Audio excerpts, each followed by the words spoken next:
Today we'll be going over how to farm the Minotaur's Labyrinth, specifically stage 15. A few things that I would suggest if you're looking to farm this would be to farm it with food that you're leveling up, that you're going to use. So for example, say Gentoro was a 5-star, or I just 6-starred him. It's better to start him at level 1 because you'll be gaining silver, you're saving gems, and you're gaining XP for your champion, as opposed to buying masteries with gems, which cost 800 gems. I've done the math. If you use energy refills to run Minotaur and farm the masteries, you'll only use the energy efficient or energy equivalent of 600 gems. So you're saving yourself 200 gems to start with. You're also gaining XP for your champion, and you're gaining silver. To get full masteries, I think you gain about 1,000,000 silver, which doesn't sound like a ton, but when you add it with all the other benefits, I think it really starts to add up, especially when you start farming masteries for multiple champions. So let me show you the first team that I run. We're going to start a little more in-game and pay to win, and then we'll work our way down to more budget teams. I like this team because it's only 3 people. These champions are already built for other areas of the game, and it doesn't matter how Gentoro or whoever you're farming masteries for is built. Let's go ahead and start with this team. It's pretty fast. I do have it set up with the AI, which I think is important for speed runs, especially with this team. So the way it's going to open is Lydia is going to drop defense and weaken, and then Baron's going to go in with the A1, which is really cool. He kills everyone else. Baron gains speed there, A2s, and I like to click on the Minotaur, not the clan boss, the Minotaur. It does speed it up. It's not necessary, but for the best runs, I think that'll be good. Now, I do think Gentoro has some gear on, but they can absolutely be naked. They don't need to be wearing anything. I think it's actually faster unless they're completely built out and you're just trying to finish their masteries, because he did 11,000 damage there. That's nothing when he's doing 121. She's doing 13 plus War Master procs. Like, you really want Baron just going over and over and over again. Okay, so 38 seconds. You can see my fastest here is 23, and then we got some masteries for Gentoro. Let's go to the second team, and this one I do is a little bit faster. Gentoro definitely slowed down that run. I'll throw somebody else in, but Turvold speeds this up a lot for me. Let's throw in somebody I know doesn't have masteries or is built. Ironclad. Turvold should be correct. Let's just do, he shouldn't go, yeah, okay. We're going to do the same thing. Lydia and Baron will clear the first 2 waves, and we'll click on to the Minotaur. And this, you don't have to do this every time, especially if you're just leaving it on multi-battle. But just for the sake of speed, it definitely is better. So drop defense and weaken. A1 overkills them. He gains that speed from killing them through his masteries. We click on here, drop defense. Turvold's going to buff himself and smack him. Baron goes again. So we're almost dead there, or he's almost dead there. Now, if these champions were a little bit faster or had a little more damage, we could have tried to finish them off there, but 26 seconds. And this is actually the team I used to get the 23-second time. This is my fastest variation of this team. Ironclad gets his masteries because everyone else here has full masteries. So let's refill some energy, and then let's look at some more budget options. And as I mentioned, especially if you're trying to farm XP, for example, Ironclad needs 10 more levels, so we are trying to farm his XP. What I would suggest then is to use somebody like a solo farmer. A lot of people use their ethos as a solo farmer, but I found that to be pretty gear intensive. So one champion that I have that I would suggest, especially if you don't mind it being a little slower, where is she? Visix.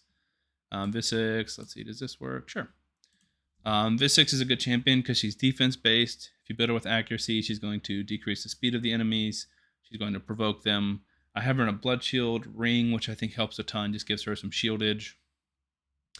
And she's got 2 AoEs with War Master, so she goes through the damage pretty quick. Because she's defense-based, she's pretty tanky. And I actually have Brimstone on her, which can speed the run up even more. But this is definitely slow. The 2 teams we started out with were speed teams, and this is the opposite of that. She's good at this. I would say she's one of the best, but it's by no means, near as good as just Seer nukes or Baron nukes, Heffrack nukes, whatever it is that you're using. It takes a while. She gets through the waves in a decent amount of time. But, our first 2 runs were over by this point, and we haven't even got onto the boss. She's also in Relentless. You don't have to build in Relentless. It's really about the stats over the sets. I do click onto the boss just because she decreases turn meter. He hits harder, and we don't really care if the side ads die. We just care if the Minotaur himself dies. So it's probably going to be close to a 2-minute run. So I apologize for making you sit here and watch it. But if you're farming masteries, you kind of have to. unless you just have a ton of multi-battles. You can just let them run in the background or run on your phone when you're not paying attention. This is what you have to deal with, which is why I really do suggest, if you can afford to, use one of those first teams or similar teams to that. Obviously, it doesn't have to be Baron.